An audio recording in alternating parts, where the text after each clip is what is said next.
vamos a empezar leyendo en versículo 1.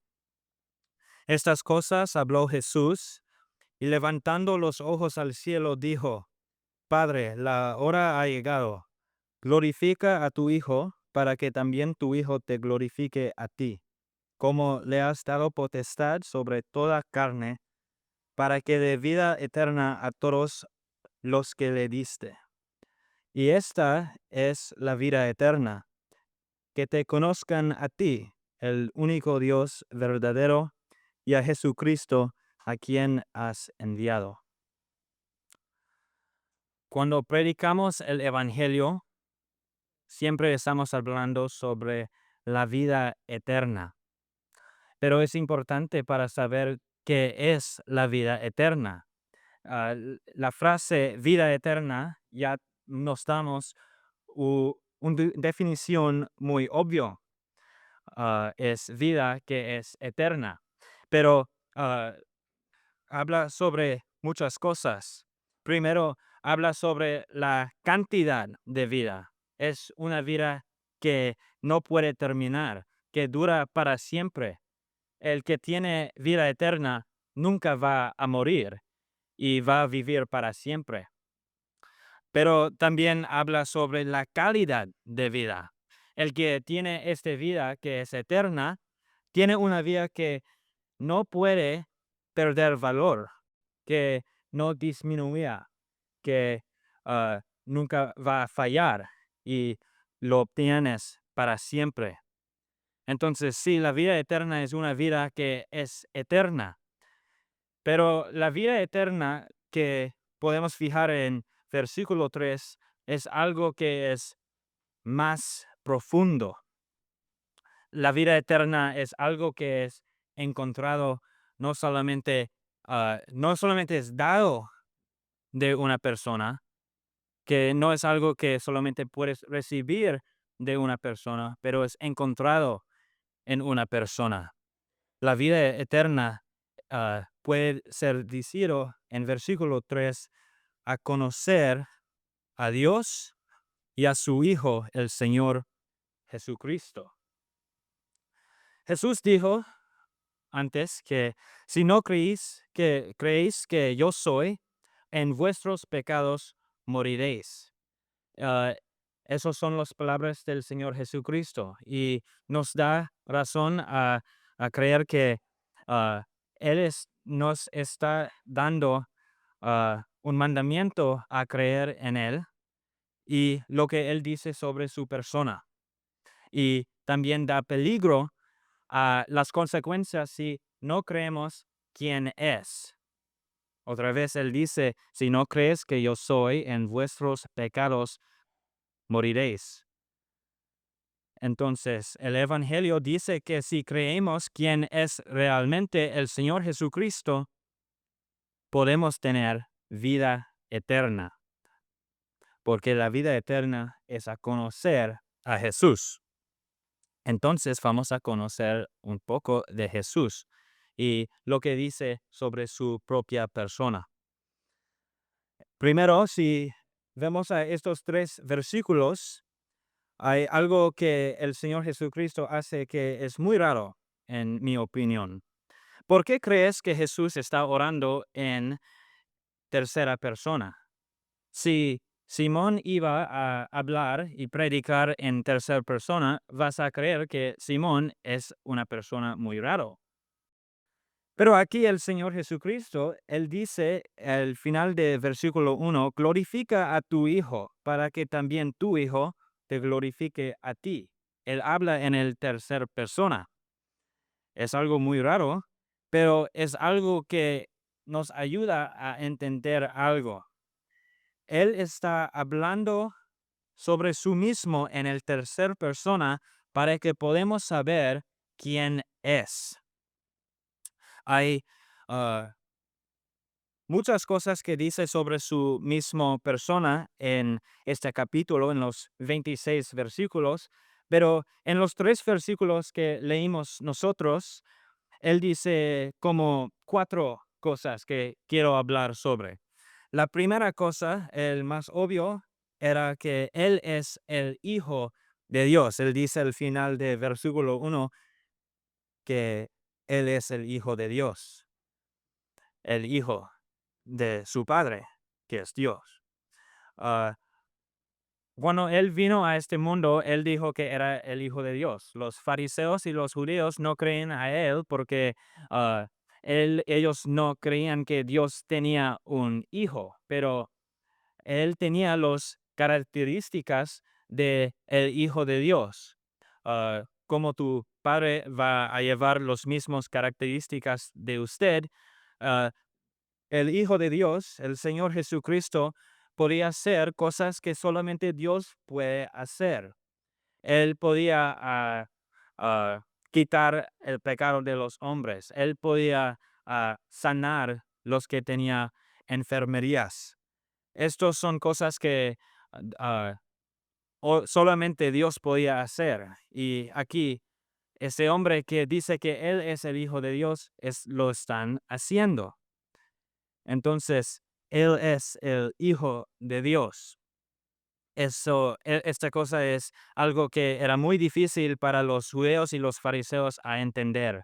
Pero es importante, si queremos vida eterna, a entender que Jesús nunca estaba mintiendo. Segundo, él dice que Él es el Cristo. Él dice al final del versículo 3, se llama Jesucristo. Ah, Cristo es otra palabra para Mesías. En los tiempos judeos estaban esperando por una Mesías para llegar al mundo y salvarlos del imperio romano. El Señor Jesucristo vino, era el Mesías verdadero, pero no vino a salvar los judíos de el imperio romano, pero vino a salvarlos de un poder más poderoso y más peligro. Y no solamente vino a salvar los judíos, pero todo el mundo del pecado. Nuestros pecados y las malas cosas que hacemos que Dios no ha condenado nos pone en una situación que en donde somos enemigos de Dios. Y también nos pone en una situación donde vamos a ser condenado y castigado por nuestros pecados. Pero Cristo vino no a salvarnos de poderes de este mundo, pero de poderes fuera de este mundo, como nuestros pecados, para que podamos tener una relación con Dios y podemos conocer a Él. Tercera, Él dijo que era enviado de Dios. En la final de versículo 3, ¿a quién has enviado? Él era enviado por Dios a este mundo. Entonces, si Dios manda a alguien, puedes fijar que vas a venir con propósito, con un mandamiento muy importante. Y el Señor Jesucristo vino a este mundo a quitar pecados y a pagar de pecados en la cruz. Y vamos a hablar de ese último ahora. Él también dice que Él va a ser glorificado. Al- ah, Aquí en versículo 1, Él dice, glorifica a tu Hijo para que también tu Hijo te glorifique a ti. Cuando está diciendo que va a ser glorificado, está refiriendo a 3 eventos que va a, sentir en la próxima mes. La primera era la crucificación. La próxima día que oró esta oración, iba a ser crucificado y morir por nuestros pecados. Nuestros pecados nos ha estado el castigo de la muerte, pero Jesús iba a morir en la cruz para llevar nuestro castigo para que podamos ser salvos. El segundo evento era la resucitación, donde Él se resucitó y tenía vida otra vez. Y el tercera era la ascensión, donde regresó al cielo con su Padre, donde también nosotros podemos ir con la vida eterna. Entonces, este es el Jesús que predicamos y que queremos que conozcáis. Estos versículos, los 3 versículos que leímos, no solo hablan de qué es la vida eterna, sino de cómo se recibe la vida eterna, conociendo a Jesús por creer quién es. Él dijo que Él es el Hijo de Dios, que Él es el Cristo, que Él era enviado por Dios y que Él iba a ser glorificado en la crucificación por nuestros pecados y resucitar para nuestra justificación. Entonces, ese es el Jesús que Él quiere que conozcas. Es el deseo de Dios que conozcas a Él y su Hijo. Esto es porque el Señor Jesucristo su mismo ora este deseo. Jesús está orando para que podamos conocerlo. Él quiere que la conozcamos y tengamos vida eterna. Es su deseo. Y es porque era la razón que vino en este mundo, a morir para que podíamos ser salvados. Y resucitó para que podamos tener la vida eterna. La vida eterna es encontrada en Jesús y solamente en Jesús.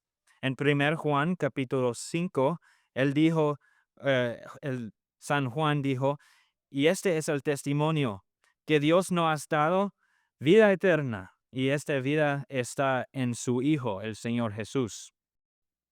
El Señor Jesús dijo en Juan capítulo 10, mis ovejas oyen mi voz, y yo las conozco, y me siguen, y yo les doy vida eterna. Entonces, cuando nosotros conozcamos a Jesús, Él también nos conozcamos.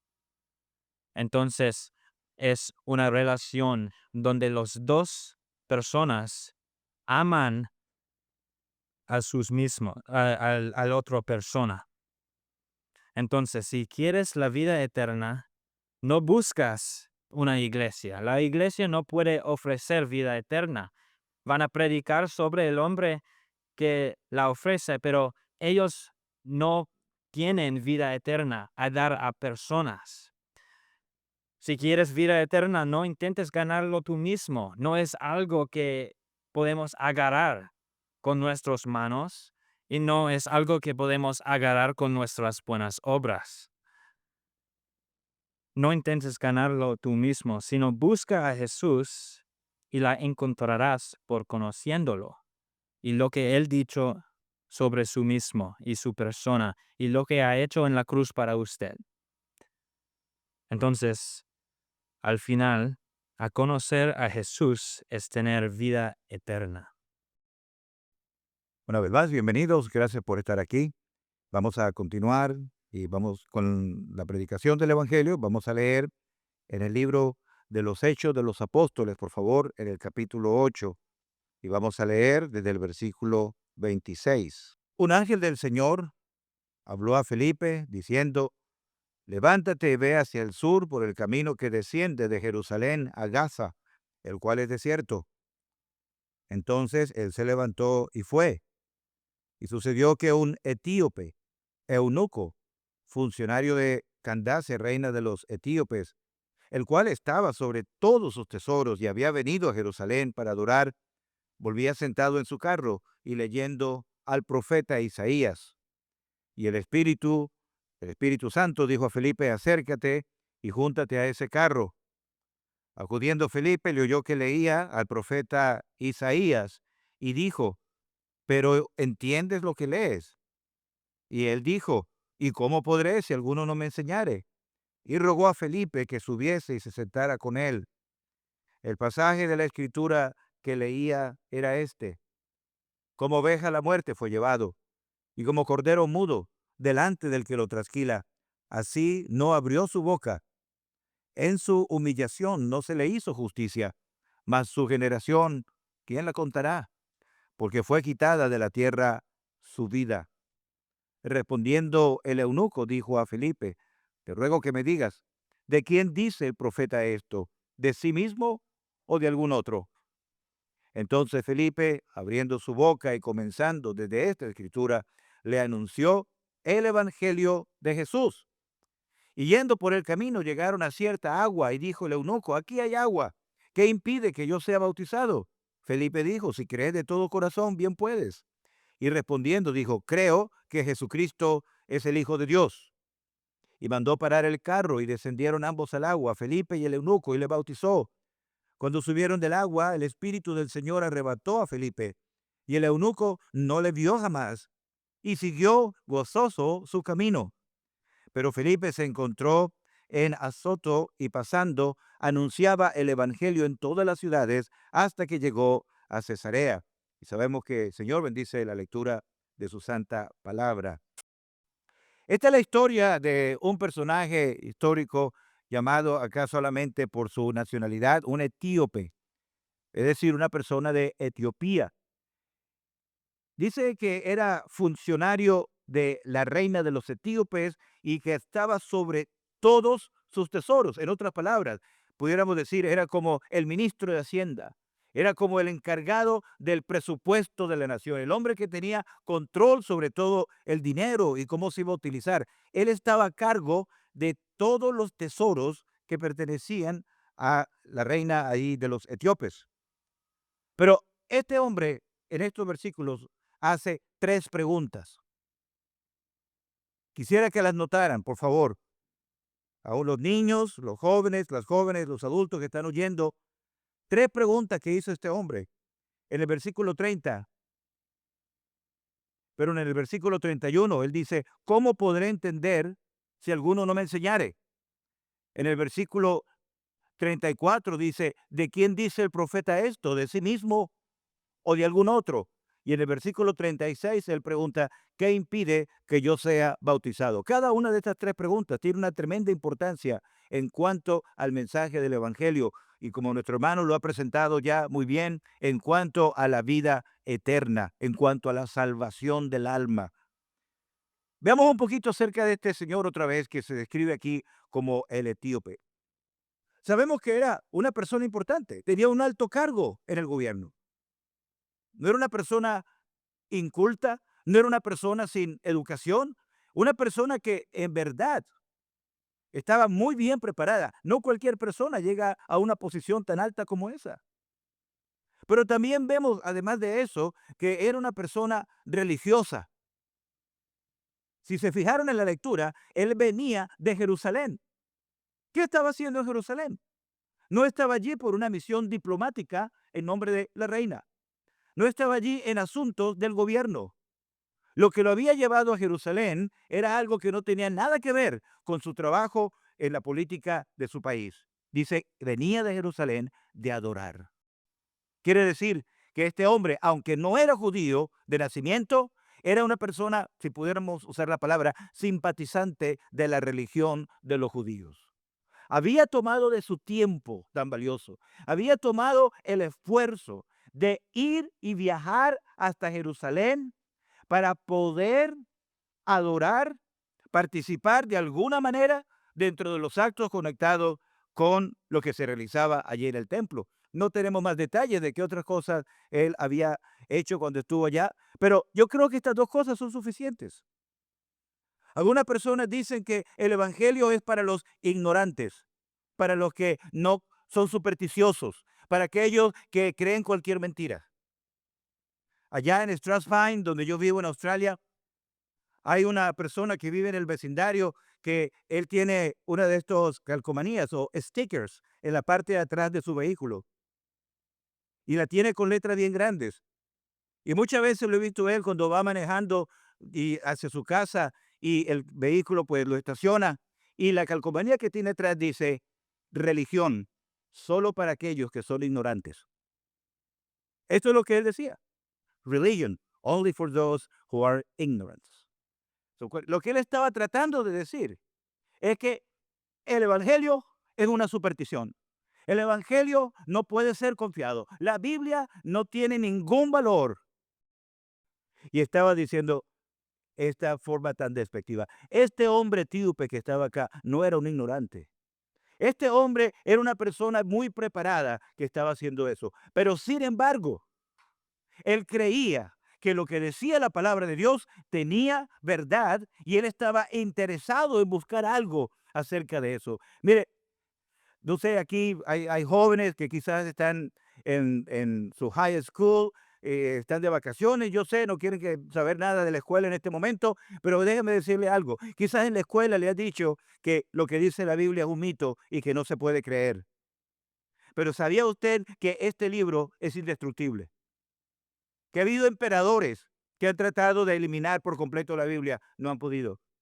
Ha habido líderes religiosos, ha habido gobiernos enteros, hasta el día presente, que quieren erradicar la Biblia completamente y que nadie la pueda leer. No han podido. Ha sido totalmente inútil. Ha habido historias y tras historia de Biblias siendo quemadas en público, personas siendo acusadas de traición por tratar de presentar la palabra de Dios. Pero la sobrevivencia del libro de Dios, de la Biblia, da el mejor testimonio, entre muchas otras cosas, que la Biblia es la palabra de Dios. Entonces, no crea por un momento que el evangelio es algo solamente para personas que no tienen ningún entendimiento y pueden creer cualquier superstición. Ha habido personas que han sido desde posiciones muy altas hasta las más humildes y no necesitamos debate para tratar de comprobar todas estas cosas sobre la Biblia, simplemente decirle, la Biblia es un libro que ha permanecido porque Dios dijo que iba a permanecer. Podemos confiar en este libro. Pero la otra cosa que veíamos de este señor entonces era que era una persona religiosa. Iba al templo, sacó tiempo para ir a adorar. Y cuando venía de regreso, lo encontramos leyendo la Biblia, el libro del profeta Isaías.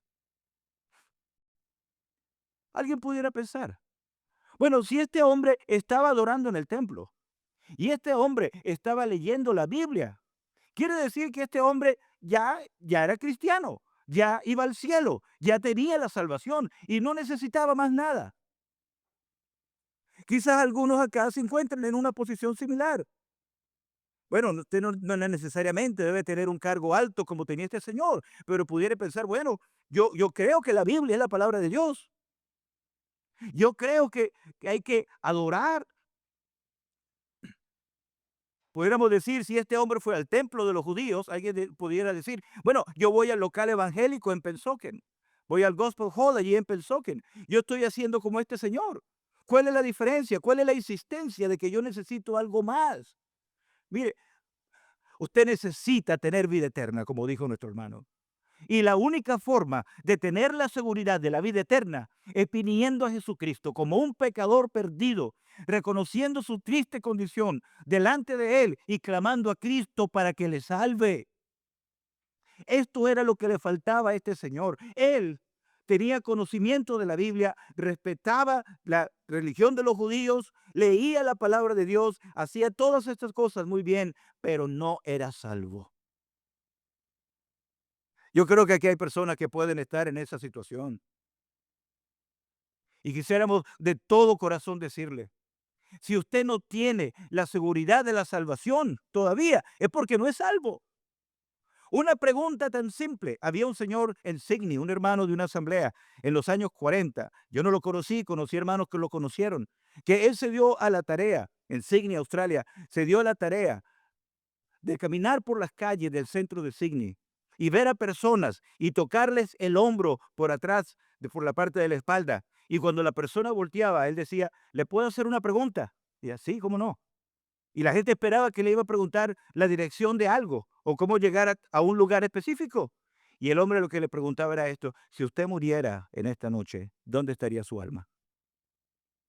Esa era la pregunta que él hacía. La gente no se esperaba una pregunta así. Y por supuesto, la gente quedaba sorprendida, no sabía qué decir. Si alguien decía, yo iré al cielo, ¿sabe qué le preguntaba después? Ah, qué bueno, usted dice que va a ir al cielo. ¿Cómo lo sabe? Y algunos decían, bueno, porque yo soy de una iglesia, yo me bauticé, yo creo en Dios. Y esta persona por allí podía comenzar a hablarle del mensaje del Evangelio y decirle que necesitaba creer en Cristo como su Salvador personal. Permítame hacerle esa pregunta a usted. Si usted muriera hoy, ¿usted está listo para ir al cielo? ¿Usted está listo de verdad para ver al Señor Jesucristo? Si hoy fuera el último momento de su vida sobre esta tierra, usted tendría esa seguridad de saber que va a estar en la presencia del Señor, porque si no va a estar allí, va a estar en un lugar de tormento eterno. Y otra vez pudiera estar pensando, bueno, supersticiones, no creo en eso. Le vuelvo a decir, la Biblia es indestructible y la Biblia dice que solo hay dos destinos para su alma. Y que lo único que le separa a usted de estar en un lugar de eterna condenación es el aliento de vida, que es tan frágil que usted tiene y se puede perder en cualquier momento. Entonces, esto es lo que podemos aprender sobre este señor llamado Etíope, funcionario de la reina Candace. Pero vamos a ver ahora, para entrar en las preguntas que él hizo, ¿qué era lo que él estaba haciendo cuando venía de regreso de Jerusalén? Estaba leyendo, y estaba leyendo en voz alta, porque cuando Felipe, por la palabra del Espíritu Santo, fue hacia donde se encontraba él dentro de un carruaje, escuchó que él estaba leyendo en voz alta un pasaje de la palabra de Dios. En aquella época no tenían el Nuevo Testamento todavía completo, pero estaba leyendo el libro de la Biblia del Antiguo Testamento, que tiene el Evangelio presentado más claramente quizás que muchos otros libros del Antiguo Testamento. Algunos lo llaman el Evangelio según Isaías. Ahí se habla del nacimiento del Señor, se habla de su infancia, se habla de su vida, se habla de su muerte, se habla de su resurrección, se habla de su reino venidero. Jesucristo presentado en el Evangelio de Isaías. Estaba leyendo la palabra de Dios. Qué bueno, ¿usted lee la palabra de Dios? Yo sé que sí, yo sé que muchos, aún de los que están aquí, que no son salvos, tienen Biblia y la leen. Eso es un buen comienzo. Pero queremos animarle, no se quede solamente con leer la Biblia, crea el mensaje central de la Biblia. La Biblia no se escribió para que nosotros seamos buenas personas. Eso es un efecto que tiene la Biblia. Pero la Biblia se escribió para mostrar la necesidad de salvación y decirnos cómo ser salvo. Para eso se escribió la Biblia. Si la está leyendo y ha encontrado cosas de provecho para su vida, qué bueno. Pero vuelvo a insistir, no se quede solamente con eso. Que pueda usted conocer que la Biblia, el propósito principal que tiene es convencer de la necesidad de ser salvo al pecador y mostrarle cómo puede ser salvo al creer en Jesucristo. Entonces, estaba leyendo Isaías. ¿Qué capítulo de Isaías estaba leyendo? El capítulo 53.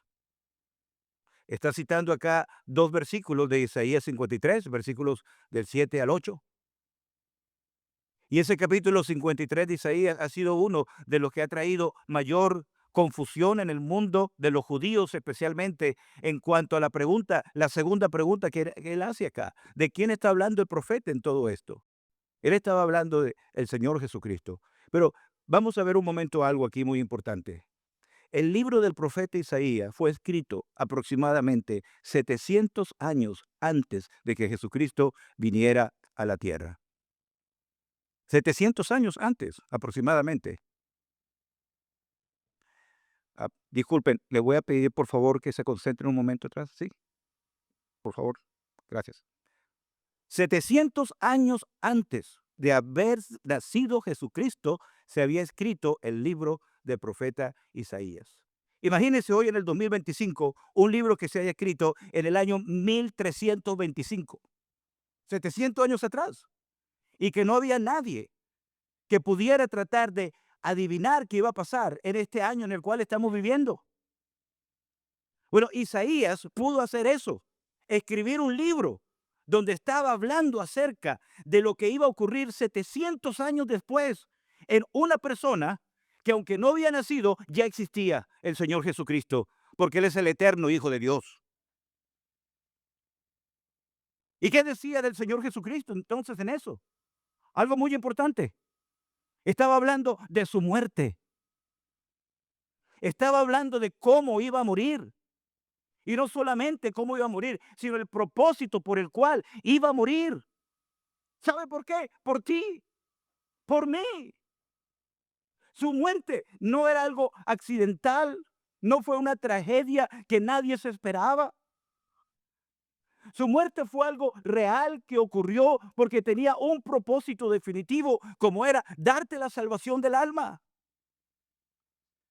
Él estaba leyendo allí y cuando se acerca a Felipe está la primera pregunta. Felipe hace la primera pregunta y le pregunta a él, ¿entiendes lo que lees? Y ahí está lo que preguntó el etíope por primera vez. ¿Y cómo podré si alguno no me enseñare? Algunos creen que la Biblia es algo imposible de entender, pero sí se puede entender. Y este esfuerzo que estamos haciendo acá para predicar el Evangelio es para que usted entienda el libro más maravilloso del mundo, que es la palabra de Dios. Y estamos tratando con la ayuda del Señor de que usted pueda entender lo que dice el mensaje de la Biblia. Y dice aquí entonces de forma muy clara, ¿cómo podré si alguno no me enseñare? Este hombre quería entender. Este hombre sentía la necesidad de saber qué era el significado de esto. Y él, a lo mejor en ese momento, él había dicho, Señor, envíame a alguien que me explique. Que alguien pueda venir y decirme cuál es el significado de esta porción de la Biblia. No entiendo de qué se trata. Y el Señor envió a Felipe para que le explicara. Mire, su presencia en esta reunión no es una casualidad, no es una coincidencia. Su presencia en esta reunión tiene un propósito y es que usted pueda entender cuál es el mensaje de la Biblia. Mire la porción que estaba leyendo. Felipe subió al carro y comenzó a explicarle. Estaba leyendo este pasaje. Como oveja a la muerte fue llevado. Como cordero mudo delante del que lo trasquila, así no abrió su boca. Está hablando acerca de alguien que está siendo llevado a la muerte sin ofrecer ninguna resistencia. Alguien que está siendo llevado a la muerte sin poner ninguna eh, ah, resistencia de gritar, de decir, no, no me lleven a la muerte. Algo tan natural para cualquier persona. Persona que quizás caminando en la calle de noche, aún aquí mismo, viene alguien a secuestrarlo y lo lleva. ¿Verdad que usted trataría de luchar para que no lo secuestren, para que no lo lleven? ¿Usted no quisiera que lo llevaran así? Pero aquí está diciendo que el Señor Jesucristo fue como oveja al matadero, enmudeció y no abrió su boca voluntariamente. ¿Ha pensado usted eso alguna vez? Que Jesucristo cuando fue llevado a la cruz, lo hizo porque ese era su deseo, su propósito. Él quería ir a la cruz porque te amaba a ti. ¿Quién ha hecho eso por alguna otra persona? Él dijo una vez, puede ser que alguno muera por un amigo, pero que alguien muera por sus enemigos, por lo que lo odian.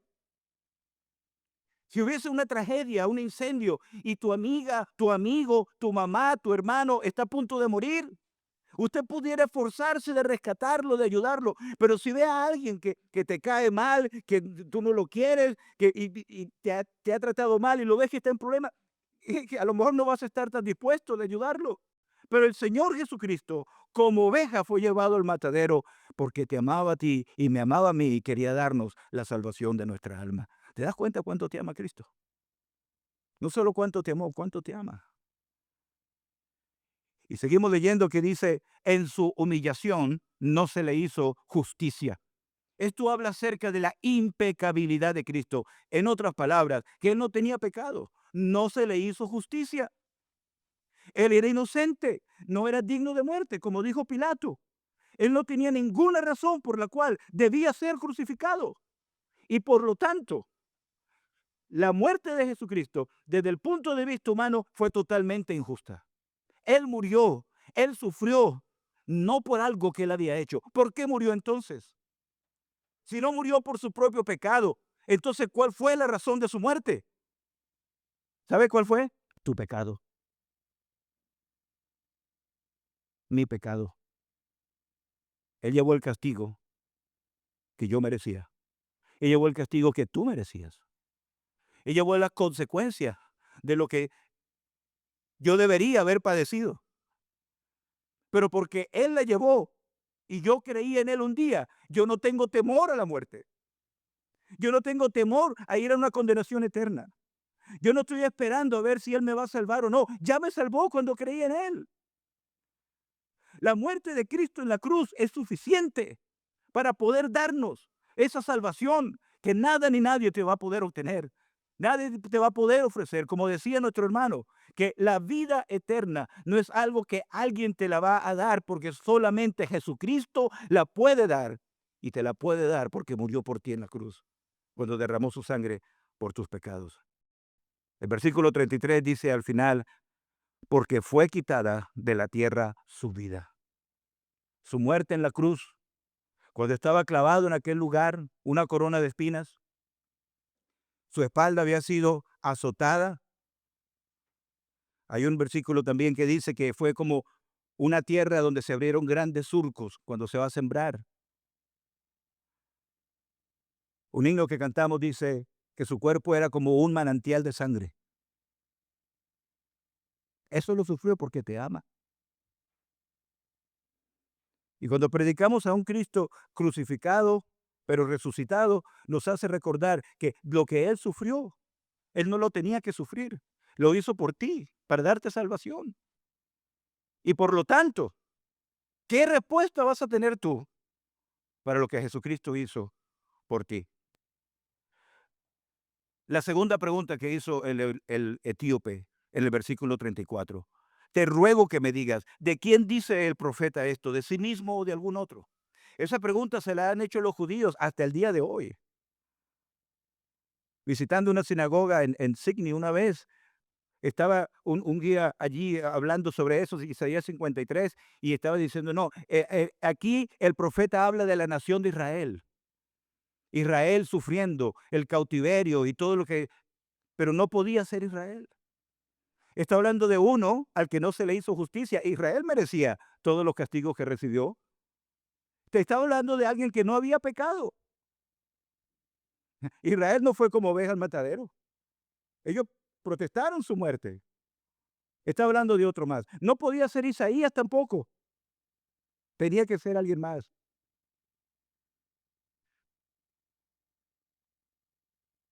¿De quién habla el profeta? De sí mismo o de algún otro. Habla de algún otro y no de cualquier otro. Está hablando del Hijo de Dios. Como dijo nuestro hermano, el Mesías, el que Dios había prometido, el que iba a enviar al mundo para salvar no solamente a los judíos, sino a todo el mundo de sus pecados. Estaba hablando del personaje más maravilloso que ha visitado hoy en la tierra. Nunca, jamás. Estaba hablando acerca de una persona que transformó completamente todo, porque Él vino para dar vida y para darle la abundancia. Una obra completa y perfecta. ¿De quién hablaba el profeta de esto? ¿De algún otro? Sí.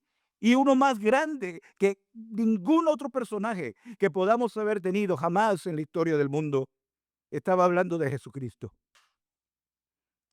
Esta Isaías, este libro habla tan claro del Señor Jesucristo que muchas personas críticos de la Biblia han llegado a decir que este libro no se escribió 700 años antes, sino que se escribió después de la vida de Cristo. Y que algunas personas dijeron que había sido escrito antes, o que fue escrito antes, pero después fue alterado y fue transformado.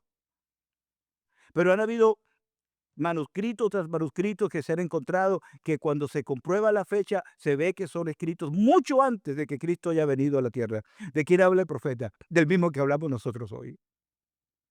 Habla de Jesucristo.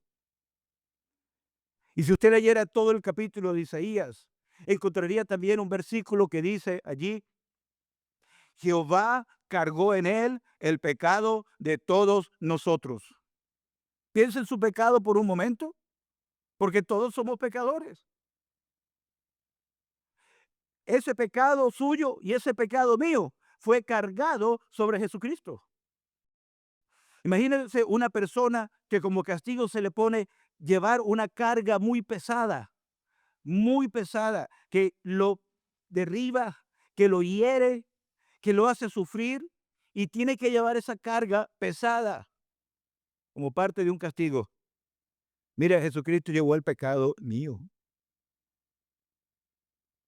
llevó el pecado suyo, llevó el pecado de mi esposa, de mi hija que está acá, de mis hijos que están allá en Australia, llevó el pecado de los caballeros que están acá, de las damas, de los jóvenes, de las señoritas, de los niños, los pecados de todos los que estamos aquí sentados en esta reunión pesan.